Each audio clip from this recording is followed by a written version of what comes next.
거리민과 나그네 같은 이란 제목으로 하나님 말씀을 함께 나누고자 합니다. 다음 슬라이드요. 저기가 제가 유학했던 곳입니다. 우스리스크라는 러시아 동북지방에 있는 도시예요. 요거 시청입니다. 이게 시청이고 이게 제가 공부했던 우스리스크 사범대학교였습니다. 우스리스크는 동북 쪽에 있습니다. 그리고 저기는 한국인은 거의 없고요. 고려인이 많고 또 북한 사람들이 좀 있는 곳입니다. 그래서 제가 공부하던 곳에는 한국인, 고려인, 러시아 사람, 북한 사람 이렇게 해서 같이 모여 살았고요. 이게 기숙사거든요. 기숙사인데 3층이 외국인층이었어요. 그래서 저랑 북한 사람이랑 중국인들이랑 같이 살았습니다. 한 층에서. 그래서 거기서 3층에 어떻게 하다 보니까 예배가 생겼습니다. 매일 성경 읽고 기도하고 예배 모임이 생겼는데 거기서 저랑 고려인 몇 명이랑 그다음 중국 사람이랑 그리고 신기하게도 북한 사람 한 명 같이 예배 드렸습니다. 저희 밑에 안드레이라는 그 러시아 백인 친구가 살았거든요. 이 친구가 키는 좀 작았는데 정말 잘생겼었어요. 그 디카프리오 혹시 아십니까? 레오나르도 디카프리오? 키는 작은데 디카프리오 닮았었어요. 정말로. 닮았어가지고 제가 이 친구를 전도해 보려고 되게 노력을 했어요. 한번 전도해 보라고. 이 친구가 왜 제가 했었냐면은 이 친구가 술을 무척 좋아했습니다. 러시아 대표적 술이 뭐죠? 네, 보드카. 근데 보드카 얼마 하는지 아세요? 보드카 한 병에 4만 원쯤 합니다. 그 당시에. 2003년에 제가 유작을 했는데 4만 원에서 5만 원 했거든요. 그래서 러시아 돈을 먹을 수가 없었어요. 그래서 이 친구가 어떻게 했냐면은 어디서 에틸 알코올 좀 훔쳐와가지고 그걸 물을 타가지고 그렇게 마셨습니다. 술을 정말 좋아했어요. 술 마시고 오면 이 친구는 항상 우리가 있는 3층에 올라와서 탬버린을 들으며 춤을 췄어요. 춤을 춰가지고 자기 춤을 보여주고 돈 좀 달라 했습니다. 뭐 이런 친구였어요. 그래서 술 마시지 마라 뭐 이렇게 하면서 전도했는데 안 되더라고요. 근데 어느 날이었습니다. 이 친구가 또 술을 잔뜩 마셔가지고 그 탬버린 쳐서 노래를 춤추고 있었는데 3층에서 갑자기 구당탕 소리가 들면서 막 때리는 소리가 들리는 거예요. 들어보니까 저희 층에 있던 한 고려인이 있던 것 같은데 이 친구가 그 친구를 막 때리고 있었어요. 때리고 사는 말이 제발 시끄럽게 좀 하지 마. 러시아로 조용해. 쳐 이게 자트크니스거든요. 자트크니스 하면서 막 때리고 있더라고요. 술 먹었을 때 맞으면 아플까요? 안 아플까요? 시원아 아프냐 안 아프냐? 하나도 안 아파요. 이 친구 맞았는데도 웃으면서 막 이렇게 밀쳐내고 있더라고요. 근데 하도 마디가 술을 깼나 봐요. 그래서 이렇게 하시면서 얼굴 퉁퉁 부어있길래 말렸습니다. 말리면서 왜 그러냐 이렇게 하고 있었는데 그 친구를 데려가지고 밑에 층에 델다 줬어요. 델다 줬는데 안드레이 그만 좀 술 좀 마셔라. 술 좀 제발 그만 마셔라. 왜 이렇게 술을 마시냐. 너희 엄마 보시기에 미안하지 않냐. 뭐 이렇게 얘기했거든요. 근데 그 친구 하는 말이 아직도 기억이 나요. 시끄러. 어차피 죽으면 다 사라지는데. 어차피 죽으면 다 끝인데 술이라도 마셔야지. 죽으면 다 끝나는데. 이렇게 러시아말 계속 얘기하는 거예요. 죽으면 다 끝나는데. 델다 주고 다음날 아침에 가가지고 또 잔소리를 했습니다. 술 좀 끊어라. 너 이런 일 했으니 괜찮냐. 한국에서 호랑이 연고 이따 발라줄게 하면서 얘기했거든요. 그 친구가 얘기한 게 이 얘기였습니다. 자신에게 남동생이 하나 있었대요. 하나 있었는데 중학생 때 암에 걸렸답니다. 되게 신기한 케이스죠. 원래 초등고생은 암 잘 안 걸리거든요. 근데 암에 걸렸는데 그때가 90년대였어요. 제가 2000년도 초에 러시아를 갔으니까. 근데 90년대 러시아가 어땠냐면은 1992년에 소련이 무너지고 완전 무정부 상태 됐을 때였습니다. 그래서 암에 걸렸는데 병원에 가도 약이 없는 거예요. 수술을 못 해요. 어떻게 렌트겐 찍어가지고 종기는 발견했는데 방법이 없던 것이죠. 1년 반 만에 죽었답니다. 그 죽는 자기 동생을 보면서 견딜 수가 없더래요. 허무해서. 그리고 무서워서. 죽으면 다 끝나는 거구나. 그러니까 술이라도 마시지 않으면 감당할 수가 없다라는 것이었죠. 그래야지 내 인생이 조금이라도 즐거워질 것 같았다고. 이 안드레이 같은 친구 저 가끔 봅니다. 새벽기도 나오다 보면 지금은 거의 없는데 여름 때 보면요. 아직 그때까지도 보면은 그 편의점 앞에서 술 마시는 친구들이 있었어요. 술 다 마시고 갈 데가 없으니까 편의점 술을 마시더라고요. 새벽기도 하는데 그때까지도. 근데 가끔 가다 보면 그 친구들이 늘 하는 말이 있었어요. 야, 마시고 죽자! 마시고 죽자! 어차피 죽을 터이니 지금 이 순간 최대한 즐기자. 이렇게 말은 안 했지만 어차피 죽을 터이니 마시자. 이 얘기를 계속 하는 거죠. 여러분, 어차피 죽을 터이니 지금 이 순간 최대한 쾌락을 누리며 살아가자라는 삶의 방식을 뭐라고 하냐면요, 세속주의라고 합니다. 다음 슬라이드요. 세속주의. 세속주의는 뭐냐면 지금 이 순간밖에 없다는 거예요. 지금 이 순간밖에 없으니까 최대한 지금 이 순간 어떻게 해서든 즐겁게 살자라는 거죠. 그걸 세속주의자라고 합니다. 그 지킬 박사와 하이디시라는 소설 있죠. 지킬 박사가 거기 소설에 보면은 왕립 협회 과학자고, 의학 박사고, 법학 박사고 이런데 약을 하나 발명을 해요. 이 약을 먹게 되면은 선과 악은 신경 쓰지 않고 오로지 내 쾌락만 위해 살게 되는 한 인물이 나와요. 그게 하이드입니다. 지킬 박사였을 때는 예의를 지키고 배려를 하고 미래를 위해 살지만 약을 먹고 하이드 씨가 되게 되면은 오로지 이 순간 즐거움을 위해 살게 되죠. 폭력을 휘두르고 마약을 하고 도박을 하고 심지어 내 마음에 들지 않는 이유로 사람을 죽이기까지도 하죠. 그게 지킬 박사 하이드 내용입니다. 그 하이드 씨가 보여주는 게 세속주의자예요. 오로지 이 순간의 기쁨, 오로지 이 순간의 쾌락. 여러분, 저런 세속주의의 맹점이 뭐냐면요, 그런 즐거움의 끝이 허무라는 거예요.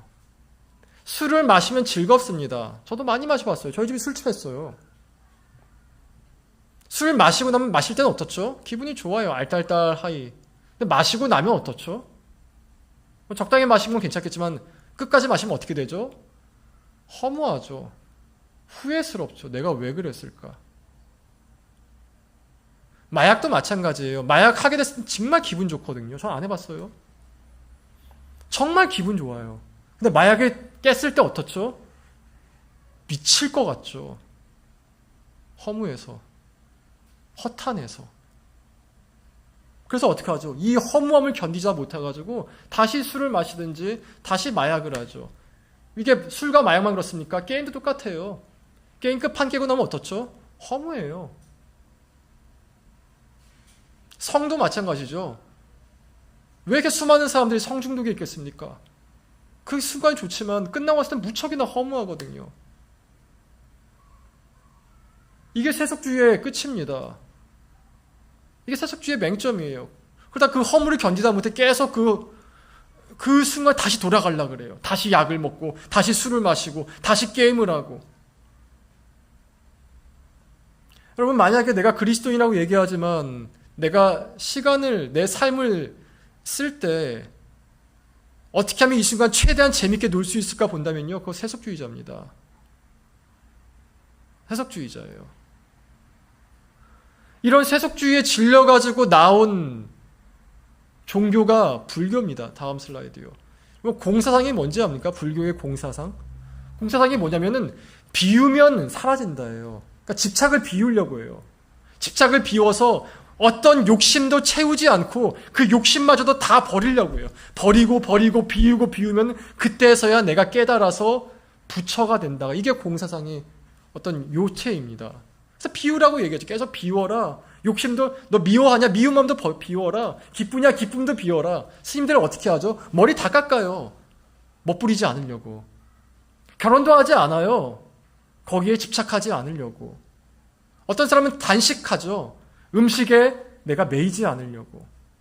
그게 불교 공사상이에요. 집착을 벗으면은 행복해진다. 그래서 불교의 천국은 뭐냐면은 기쁨이 없고 괴로움도 없는 곳이에요. 그게 불교가 말하는 천국이에요. 나중에 한번 책 한번 보세요. 기쁨이 없기 때문에 괴로움도 없다. 괴로움이 없기 때문에 기쁨도 없다. 그것이 우리의 서방 정토 천국이다. 근데 이게 문제가 있어요, 하나. 어떤 문제가 있냐면 어떤 욕심들은 그게 채워져야지만 우리가 살 수 있다는 거예요. 가령 여러분 지금 배가 무척 고파요. 배가 무척 고픈데 배고픈 마음을 버리면은 배고픈 게 해결이 됩니까? 배고픈 마음을 버리면 배가 안 고파져요? 여기 지금 유정이 앉아 있는데 유재가 배가 무척 고파요. 뭐 다이어트랑 1년은 너무 했구나. 한 3일 해가지고. 3일 했는데 그 유정한테 가가지고 배고픈 거 사라져라, 이야! 그러면은 화가 날까요? 배고픈 게 사라질까요? 화가 나죠. 또 여러분 여기 뭐 지우기가 애가 있는데, 유담이가 있는데, 유담이를 잘 키우고 싶은 욕심이 있을 거 아니에요. 잘 키우고 싶은 욕심이 있는데 그 욕심 버리면 애가 잘 큽니까? 네가 마음대로 살아, 네가 그냥 살면 돼, 이렇게 하면 애가 잘 큽니까? 아니죠. 안 커요. 오히려 개망나니가 될 확률이 높아지게 되죠. 어떤 욕심들은 채워져야지 살 수 있게 된다라는 것이에요. 더 나아가서 스님들은 결혼도 하지 않죠. 만약 우리가 모두 부처님의 공사상에 들어가가지고 결혼도 하지 않고 산에 들어가 산다면은 그 한 세대로 인류는 멸종하게 됩니다. 인류를 잘 살게 만들려고 하는 그 종교가 오히려 인류를 멸종시키게 된 것이죠. 그 세속주의와 부처 사상은 둘 다 맹점이 있습니다. 근데 이 두 가지 외에 또 하나의 인생을 바라보는 관점이 있어요. 그것은 뭐냐면은 나에게는 나를 향한 창조주의 목적이 있다예요. 내가 그냥 이 땅에 있는 것이 아니라 내가 지금 이 땅에 이 사람들과 함께 이 시대에 살고 있는 것은 하나님께서 어떤 특별한 목적을 가지고 나를 여기에 놓아두셨다라는 관점입니다. 다음 슬라이드요. 저 사람 이름이 로버트 보일입니다. 로버트 보일이라는 학자인데 뭐 보일의 법칙이라는 게 있어요. 연력학에서 시작한 건데 저 사람이 그런 말을 했습니다. 시계는 우연히 만들어질 수 없다. 시계는 시간을 측정하기 위한 목적을 갖고 만들어진 아주 정교한 기계다. 17세기입니다. 그런데 시계보다 훨씬 정교한 이 우주가 어떻게 창조주 없이 만들어질 수 있겠는가? 사실 우연이 없다라는 거예요. 여러분 태어날 때 하나님께 물어보고 태어났습니까? 하나님 물어보셨던가요? 주님, 제가 꼭 20세기 중반에 한국에 가야 되겠습니까? 20세기 말에 한국에 가야 되겠습니까? 미국으로 가면 안 될까요? 영국은 어떻습니까? 전 파리가 좋은데. 이런 사람이 있습니까? 20세기 초는 너무한 것 같아요. 주님, 그때 조선은 엉망이에요. 차라리 21세기 초에 태어나게 해주세요. 뉴진스와 함께 있고 싶어요. 뭐 이런 사람이 있습니까? 아니요. 우리 모두는 하나님께 물어보고 여기 땅에 온 게 아니에요. 어느 순간 갑자기 온 겁니다. 또 가는 것도 마찬가지예요. 하나님께서 여러분 물어보실 것 같아요. 이제 가야 된다. 갈 수 있겠니? 아니요. 그냥 갑니다.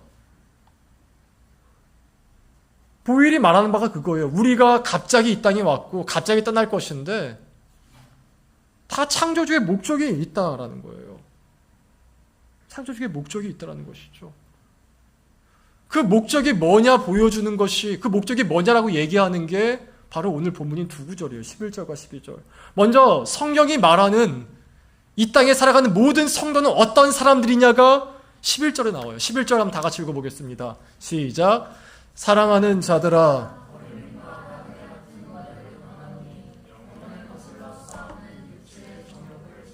인간은 어떤 존재냐? 거류민과 나그네랍니다. 거류민이 뭐냐면요, 외국인이에요.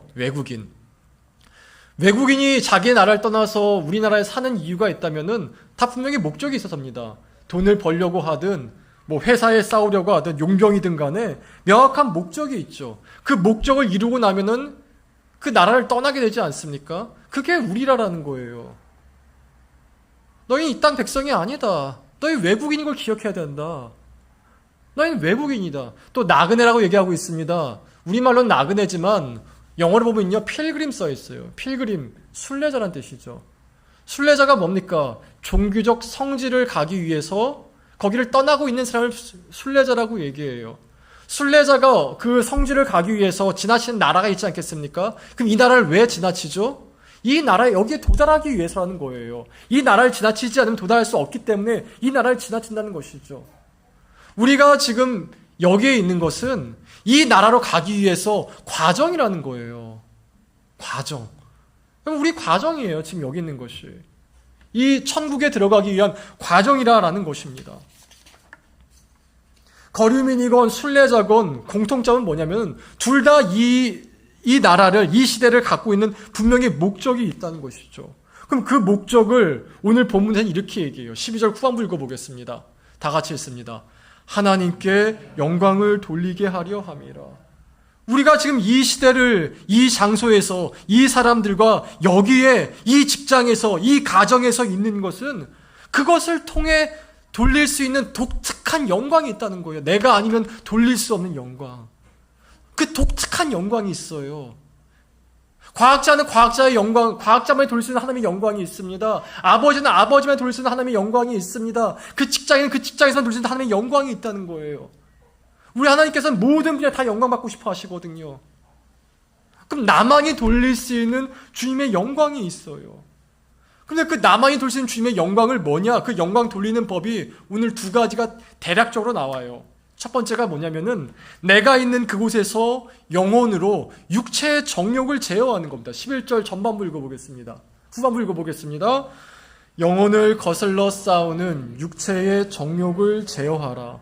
여러분, 육체의 정욕을 제어하는 게 주님께 영광이 돼요. 정욕이 뭐냐면요, 성적인 욕망뿐만 아니라 타락한 인간의 특징인 온갖 욕망입니다. 탐욕, 탐식, 나태, 게으름, 교만, 험담, 끊임없이 쾌락에 몰두하는 것, 다 정욕입니다. 다 정욕이에요. 그것을 영혼으로 제어하래요. 제어하라. 영혼으로 제어하는 게 뭐냐면요, 이런 겁니다. 여러분, 오랫동안 기도하다 보면은 공통적으로 경험하는 게 있어요. 오랫동안 기도에 아주 오랜 시간 동안 기도하다 보면은 내 안에 있는 그 무언가가 하나님을 되게 기뻐해요. 내 안에 있는 그 무언가가 그냥 주님을 기뻐요. 내가 뭘 한 게 아닌데, 보통 기도 나온 사람들은 다 어려워서 나오거든요. 다 뭔가 힘들어서 나오는데, 힘들어 나와가지고 주님께 투정 부리려고 나왔는데 오래 기도하다 보니까 주님이 기쁜 거예요. 상황을 뛰어넘어서. 그래서 감사하다 말이 나와요. 감사하다. 감사하다. 분명히 상황적으로는 감사할 게 아닌데 감사하다로 나오는 것이죠. 그 내 안에는 무언가가 주님을 기뻐하는 그것이 내 영혼의 기쁨이에요. 사람은 누구나 두 종류가 있습니다. 영혼으로 말미암아 육체를 끌고 간 사람이 있고, 거꾸로 육체로 말미암아 영혼을 끌고 가는 사람이 있어요. 영혼으로 말미암아 육체를 끌고 가는 사람들은 모든 순간마다, 모든 결정의 순간에 반드시 깊은 주님을 만납니다. 기도를 통해서 주님을 만나요. 예배를 통해서 주님을 만나요. 찬양을 통해서 주님을 만나요. 무엇이든가 주님을 만나고 그 만나는 시간을 통해서 내 시간들을 하나씩 하나씩 쌓아가기 시작해요. 반면에 육체의 정욕을 통해 영혼을 끌고 가는 사람은요, 아까 세속주의자가 대표적인 예인데, 무엇을 결정하든 간에 내 기쁨이 먼저예요. 내 기쁨이 항상 먼저예요. 내 쾌락이 항상 먼저예요.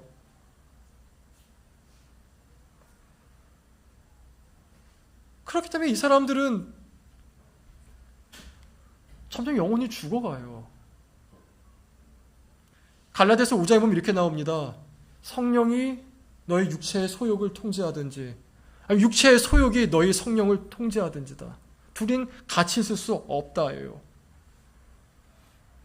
아까 말한 안드레이 있었죠? 그 술 먹던 친구. 그 친구가 러시아 말로 귀찮아가 나다이엘라거든요. 나다이엘라, 귀찮아, 나다이엘라인데, 그 친구가 늘 입에 달고 있는 게 그거였어요.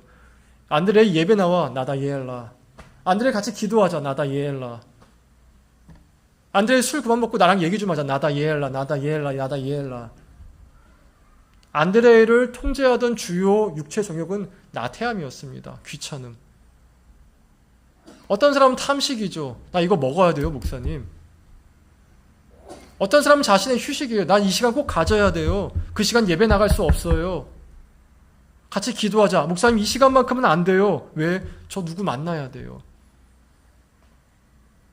그것이 어떤 시간에 상관없습니다. 그러나 나를 움직이는 주요 요인이 육체 정욕이면요, 그것이 지금 내 영혼을 끌고 가는 거예요. 반면에 다른 사람도 있어요. 어떤 시간에서 그 시간만큼 기도하러 나오려고 해요. 그래서 기도로 하여금 결정하게 하려고 해요. 그게 영혼을 거슬러 싸우는 육체의 정욕을 제어하는 것입니다. 여러분, 그러다가 한번 반강제적으로 내 영혼과 맞닥뜨리는 시간이 생길 겁니다. 몸이 굉장히 아프거나 교통사고 났거나 중병에 걸렸구나. 이럴 경우에 어떤 사람은 굉장히 인생이 겸손해지게 되죠. 왜냐하면 육체의 정욕을 만족시킨 시간보다 반강제적으로 내 영혼과 대화하게 되거든요. 내 육체의 정욕은 분노하고 화내고 싶지만 영혼은 멈추게 합니다. 내 육체의 정욕은 예배드리는 것보다 놀러 가고 싶어 하지만 내 영혼은 늘 주님께 나가게 만들어요. 내 육체의 정욕은 홧김에나 불 지르고 싶지만, 마약하고 싶지만 내 영혼은 멈추고 주님께 나아가라고 말하게 되죠.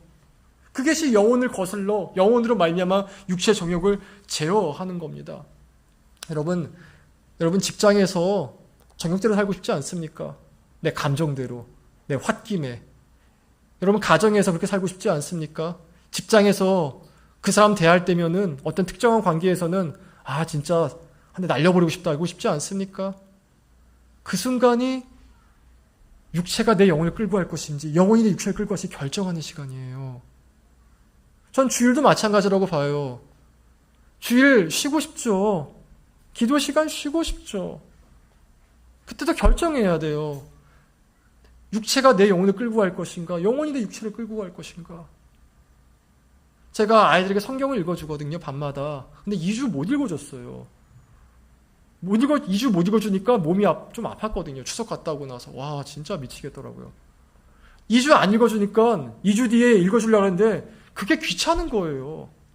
그게 싫은 거예요. 쉬고 싶다, 누워있고 싶다. 그때가 내 육체의 정욕이 영혼을 거슬러 갈 것인가, 영혼이 육체를 그 순간이라니까요. 여러분, 있는 환경 가운데서 영혼을 따라가십시오.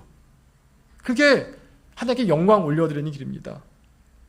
두 번째가 이렇게 써 있습니다. 12절 전반부 읽어보겠습니다. 12 다 같이 읽습니다. 시작.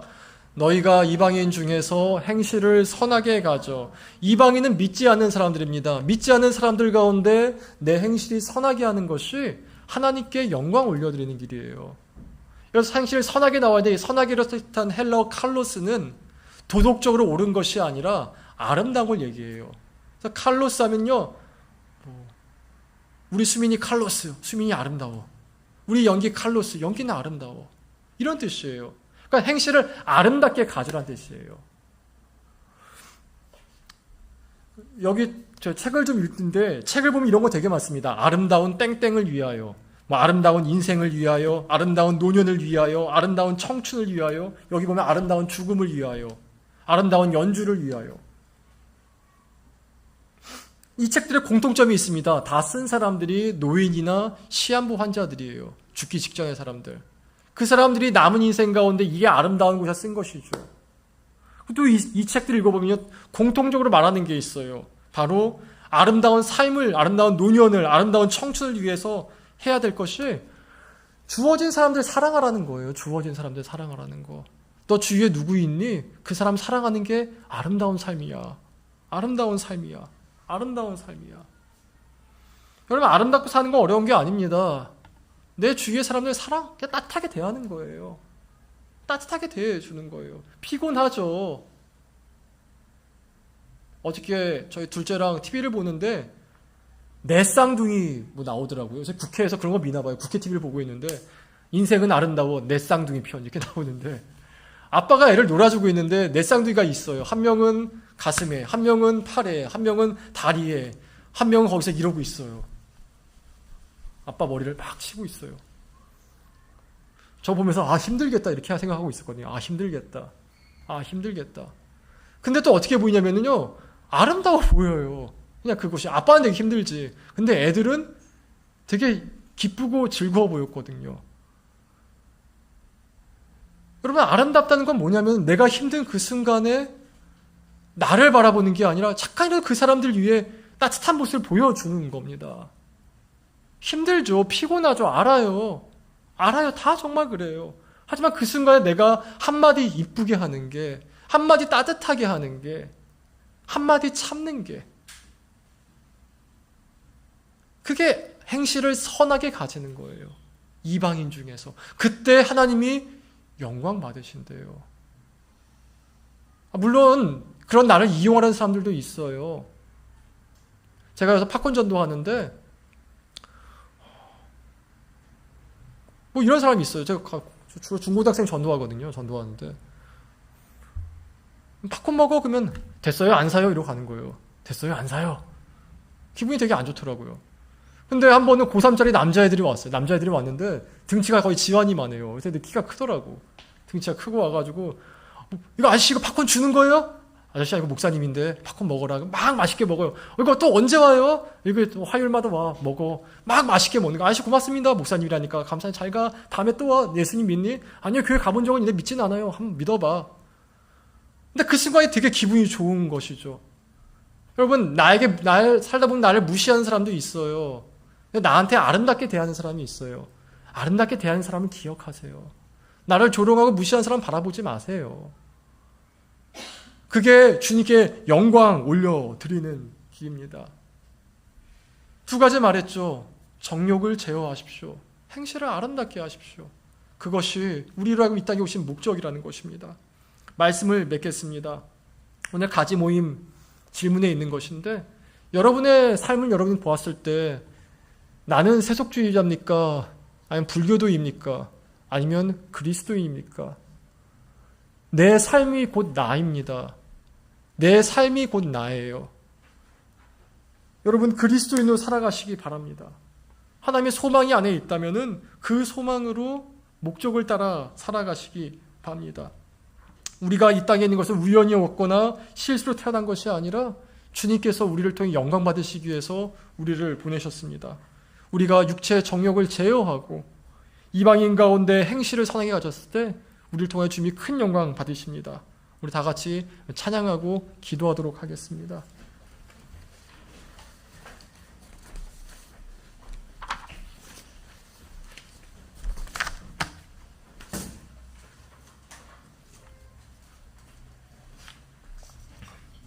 하늘의 것을 구하게 하소서. 찬양합니다.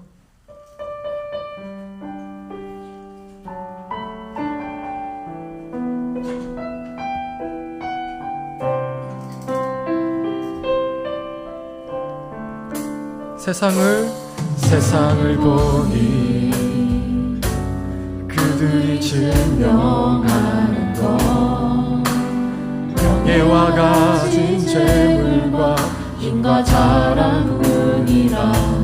헛되고 헛된 허망한 것을 위하여 가장 귀한 주를 부인하니라. 주님을 믿고 주 안에 살아가는 것, 얼마나 복된 일인지 증량할 수 없으리. 주님을 알고 그 안에 자라가는 것, 가장 귀한 주를 경험하리라. 하늘의 것을 구하게 하소서. 영원한 것을 놓치지 않으리. 주님의 말씀 내 삶의 능력 되시니. 나 주를 믿어 그의 뜻 이루리. 때가 속한 곳 거룩해 하소서. 주님의 마음 놓치지 않으리. 죄의 세대 믿음이 이어갈 증인이 되어 거룩한 주의 나라 세워. 하늘의 것을 구하게 하소서. 하늘의 것을 구하게 하소서. 영원한 것을 놓치지 않으리. 주님의 말씀 내 삶의 능력 되시니. 나 주를 힘입어 그의 뜻 이루리. 내가 속한 곳 거룩해 하소서. 주님의 마음 놓치지 않으리. 주님의 세대 믿음이 이어갈 증인이 되어 거룩한 주의 나라 세워가리. 이 시간 다 같이 기도하겠습니다. 기도할 때 자신의 영혼을 위해 기도합시다. 하나님, 내가 직장 가운데서, 가족 가운데서, 또 나의 일상의 삶 가운데서 하늘의 것 구하게 달라고, 이 땅의 사람들처럼 쾌락과 명예와 재물 구하는 것이 아니라 주님 보시기에 선하고 아름답게 주님께 영광 올려드리는 직장인이 되고 가정이 되고 나 혼자 있을 때에도 주님께 영광 올려드리게 해달라고 다 같이 한 목소리 자신을 위해 기도합시다. 기도하겠습니다. 하나님, 은혜를 감사합니다.